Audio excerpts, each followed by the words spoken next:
Olá pessoal, meu nome é Márcia Roberta, eu vou estar com vocês na disciplina de Álgebra Linear e Geometria Analítica e eu vim aqui para a gente começar a se familiarizar com a disciplina. Já estamos há alguns meses sem ter aulas, sem os encontros presenciais e eu imagino que, como eu, vocês também estão bem ansiosos para retornar aos estudos, né? Então vamos nessa. Eu queria começar falando para vocês de uma aula que eu tenho, tá? Que eu vou passar para vocês, que é a aula 1 de matrizes. Então, nessa aula, eu usei a fonte, foi a apostila que eu já compartilhei com vocês, do professor Reginaldo Santos, que eu passei o link dentro do SIGA, e também o livro do professor José Luiz Boldrini. Se nós estivéssemos ainda frequentando as bibliotecas, vocês poderiam localizar esse livro na nossa biblioteca. E aí é o capítulo 1.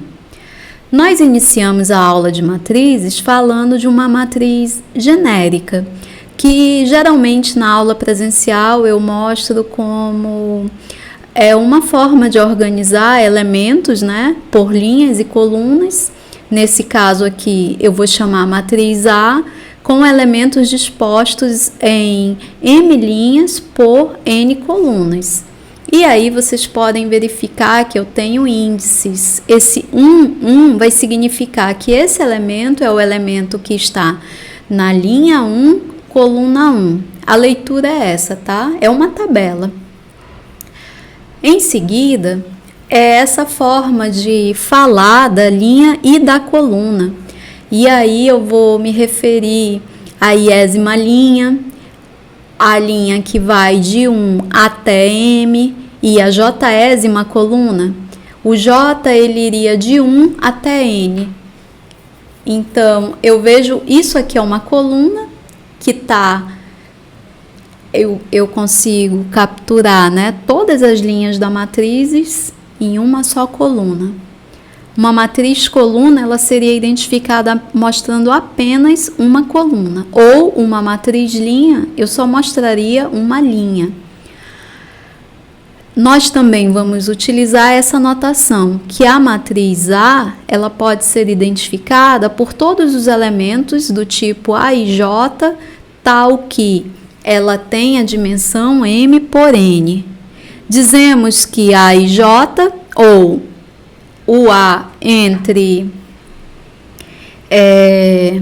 colchetes, né, com índice J, é o elemento ou a entrada da posição I, J da matriz A. Então, se eu quiser identificar um único elemento, eu me identifico a ele dessa maneira. E aí, vamos para um exemplo. Então, vamos considerar a matriz A, eu tenho a matriz B, a matriz C, a matriz D, a matriz E e a matriz F. Então, vamos considerar essas matrizes e dizer o que, né? Por exemplo, eu quero que vocês me digam, no caso, a dimensão da matriz A. Ela é uma matriz que tem 2 linhas e 2 colunas. A matriz B é uma matriz que tem 2 linhas e 2 colunas. É uma matriz 2 por 2, né? Uma matriz 2 por 2.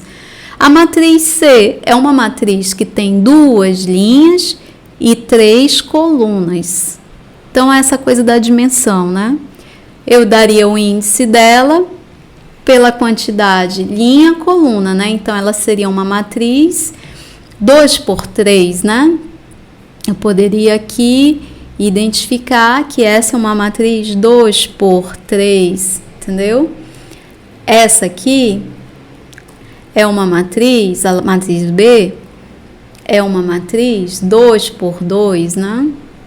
Então, a gente iria colocar aqui as dimensões dessas matrizes, né? Da mesma forma, a matriz A é uma matriz 2 por 2, entendeu?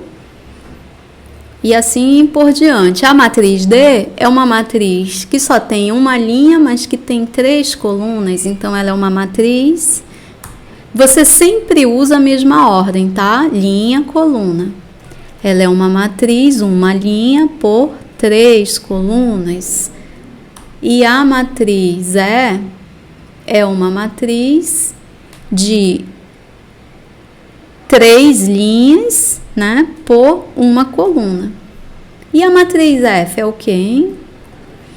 É uma matriz de uma linha, uma coluna, certo? Agora, vamos passar para a parte de que uma matriz que só possui uma linha vai receber o nome especificamente de matriz linha. Uma matriz que só possui uma coluna vai receber o nome específico de matriz coluna. Dizemos que duas matrizes são iguais se elas têm o mesmo tamanho e os mesmos elementos correspondentes. Ou seja, se eu pergunto se A é essa matriz dos elementos A e J, M por N, e B são todos os elementos dispostos B e J, P por Q, se eu digo que A é igual a B, então significa que o M é igual ao P e que a quantidade de linhas de A é igual à quantidade de linhas de B e que a quantidade de colunas de A, N, é igual à quantidade de colunas de B. Além disso, para todo elemento que eu pegar na primeira linha, primeira coluna de A, vai ser o mesmo elemento que vai estar na primeira linha, primeira coluna de B. E assim sucessivamente. Operações com matrizes. Eu quero falar sobre a soma de duas matrizes para que eu realize a soma de duas matrizes, eu tenho que garantir que as duas matrizes vão ter a mesma dimensão. E aí, lá no Boldrini, se a gente tivesse com o livro, vocês iriam encontrar um exemplo que ele vai falar de produção de grãos.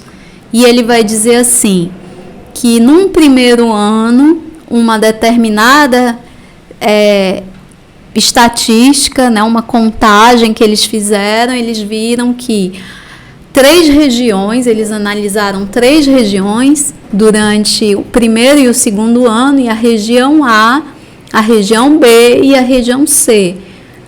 Eles foram observar o que cada região dessa, a quantidade que cada região dessa produzia de soja, feijão, arroz e milho. Então, vamos só pegar aqui o exemplo da soja. A região A, no primeiro ano, produziu 3 milhares, né, de toneladas de soja. 3 mil milhares de toneladas, ou 3 mil toneladas de soja. Mais fácil ler tonelada, né? A região B produziu 700 toneladas de soja e a região C produziu 1.000 toneladas de soja no primeiro ano. Já no segundo ano, esse double click não tá legal, né? Pronto. Já no segundo ano, a região A produziu 5.000 toneladas de soja, a região B produziu 2.000 toneladas de soja e a região C 2.000 toneladas de soja. E assim sucessivamente. Você pode pegar qualquer outro produto que aparece nessa matriz e ler dessa forma. A questão é, monte uma tabela que dê a produção por região nos 2 anos conjuntamente, né? E aí a gente tem que fazer isso. E vocês querem fazer isso agora? Hein? A gente faz isso agora? Eu posso fazer isso agora com vocês, tá? Só pra gente...